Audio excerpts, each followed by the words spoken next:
There's a lot of talk out there, and everybody is into green tea. And you hear people in cafes, they're talking about high in antioxidants, it's good for me, it does this, does that. But not all green tea is equal, is it? Oh, absolutely not. Green tea is grown all around the world.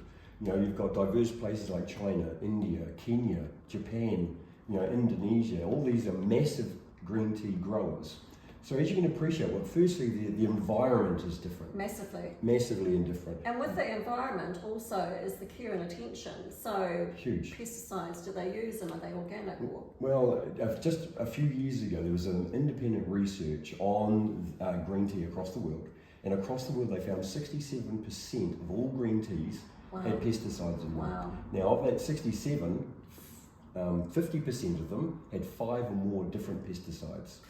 In India, which is the second largest producer of green tea in the world, 94% of the green tea samples tested had pesticides in them, and 50% of those had up to 10 pesticides, and some of those were illegal. So, you know, it's just, you're playing Russian roulette with the products that you're consuming. So no, not all green teas are equal by any means. No, and it's also down to what part, because the green tea is a plant, so we've got different parts of the plant that are actually beneficial, and some that's actually, well, okay, sure, it's part of the green tea plant, but it ain't that great.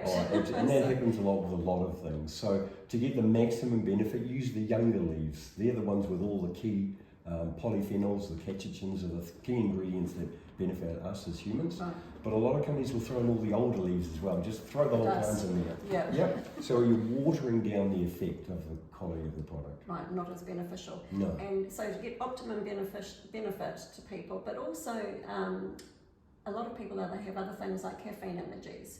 And so the difference between green teas, you know, a range of green teas, and then this green tea, this is caffeine free, isn't it? Correct, that's correct, yeah. So your normal cup of green tea has around about a quarter of the amount of caffeine as a cup of coffee.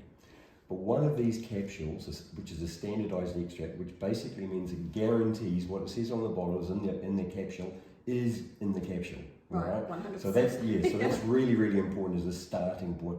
If your product, as in that green tea product, doesn't have standardized extract on it, pick it up and throw it in the bin, because it's about as much good as that. Exactly. You know? So being that's the caffeine first free thing. is a huge bonus, and so people could take this, know it's caffeine free, and they're going to get all the benefits from it. Yeah, absolutely. So to give you an idea, 1 cup of green tea has around about a quarter of the amount of caffeine as 1 cup of coffee. Right.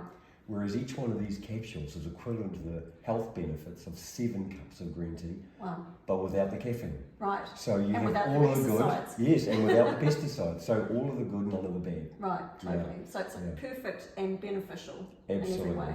Absolutely, that's correct.